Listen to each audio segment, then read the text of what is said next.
Hello everyone, मेरा नाम ओम प्रकाश है और आज मैं इस वीडियो में आपको बताऊंगा यूनिट एच जनरल सर्जरी का चैप्टर 1। ठीक है, ये आपका क्या टॉपिक है? आपका हेमरेज एंड ब्लड ट्रांसफ्यूज़न। ठीक है, तो अब हम आते हैं इस चैप्टर में। सिर्फ इम्पोर्टेंट क्या आपका इम्पोर्टेंट आपका डीआईसी है और आपका क्या बोलते हैं जो ब्लड का आपका होता है डिसऑर्डर वो है, और आपका क्या बोलते हैं कॉम्प्लिकेशन क्या होता है ब्लड ट्रांसफ्यूज़न का। ठीक है, तो मैसिव ब्लड ट्रांसफ्यूजन जो है ना, ब्लड ट्रांसफ्यूजन उसका कॉम्प्लिकेशन क्या हो सकता है। तो डीआईसी जो हम लोग इसको मेडिसिन में पढ़ लेंगे। हमको सिर्फ क्या देखना है, कॉम्प्लिकेशन क्या है हेमरेज का। ठीक है, ब्लड ट्रांसफ्यूजन का इन हेमरेज, इसका टेबल बना होगा यहाँ पे, हमको सिर्फ टेबल याद करना है, वही आएगा। ठीक है, ये रहा कॉम्प्लिकेशन ऑफ ब्लड ट्रांसफ्यूजन। तो अब देखो कोई हेमरेज आया है ना, आपका हेमरेज शॉक हुआ है, कुछ भी हुआ है, तो पेशेंट को हमको तुरंत, अगर ब्लड कम हो गया उसकी बॉडी में, तो हमको क्या क्या करना पड़ेगा, ब्लड को ट्रांसफ्यूज करना पड़ेगा। तो उसमें हमको क्या क्या कॉम्प्लिकेशन हो सकता है। पहला कॉम्प्लिकेशन क्या होगा, सीसीएफ। अगर ज़्यादा ब्लड भर दोगे तो हार्ट क्या होगा, हार्ट ज़्यादा ब्लड पंप हो जाएगा, ज़्यादा ब्लड हो जाएगा तो हार्ट में आपका कंजेस्टिव कार्डियक फेल हो जाएगा वो। ठीक है, तो ज़्यादा पंप नहीं कर पाएगा, कंजेस्टिव कार्डियक फेल हो सकता है। आपका ट्रांसफ्यूजन रिएक्शन हो सकता है ना, आपका hepatitis B virus, hepatitis C virus, ये कॉज हो सकता है ना during transfusion reaction. Incompatibility, major and minor reaction with fever, rigor, pain, hypotension. Pyrexial reaction due to pyrogenic ingredient in the blood, है ना, ये हो सकता है आपको। पैरेक्सियल रिएक्शन हो सकता है आपका इनकम्पैटिबिलिटी, है ना, मेजर और minor reaction with fever, rigor, pain और हाइपोटेंशन। एलर्जिक रिएक्शन और sensitization to leucocyte and platelet और इम्यूनोलॉजिकल सेंसिटाइजेशन, ये हो सकता है आपको। ठीक है, पहला क्या आपका सीसीएफ, कंजेस्टिव कार्डियक फेलियर। दूसरा क्या है, transfusion reaction, hepatitis B virus से आपको इन्फेक्शन हो सकता है, हेपेटाइटिस सी वायरस से आपको इन्फेक्शन हो सकता है। और आपका इनकम्पैटिबिलिटी हो सकता है, मेजर माइनर रिएक्शन से फीवर हो गया, राइकर हो गया, पेन हो गया, हाइपोटेंशन हो गया। या फिर आपको पैरेक्सियल रिएक्शन हो सकता है, एलर्जिक रिएक्शन हो सकता है ना।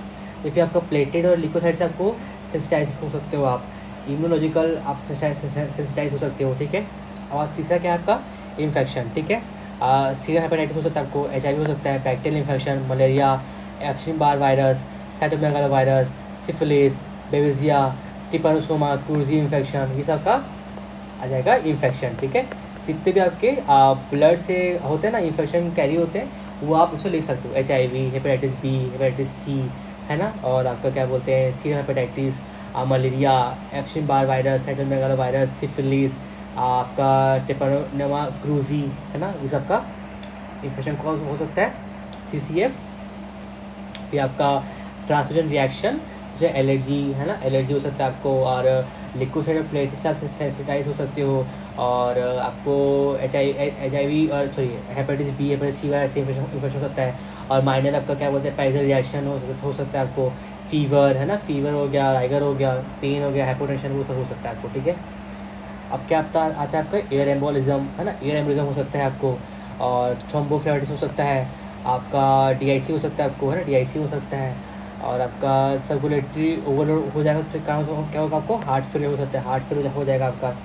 हीमोक्रोमेटोसिस हो सकता है patient with CRF receiving repeated blood transfusion. Citrate intoxication हो सकता है, जैसे अगर ब्रेडिकेडा कॉज करेगा, हाइपोकैल्सीमिया कॉज करेगा। For every 4 unit of blood 10 ml of 10% calcium chloride और gluconate should be infused intravenously, और आयरन का हो जाएगा ओवरलोड। ठीक है, बस। तो क्या है, वापस पढ़ते हैं कॉम्प्लिकेशन क्या है। पहले सीसीएफ, दूसरा आपका ट्रांसफ्यूजन रिएक्शन हो सकता है, तीसरा आपको इन्फेक्शन, जितना आपका याद आएगा इन्फेक्शन वो ले सकते हो आप। चौथा आपका क्या बोलते हैं, ज़्यादा ओवरलोड होगा तो हार्ट फेल हो सकता है, एयर एम्बोलिज्म हो सकता है, थ्रोम्बोफ्लेबिटिस हो सकता है, आपको डीआईसी हो सकता है, आपका कोगुलेशन का डिसऑर्डर हो सकता है।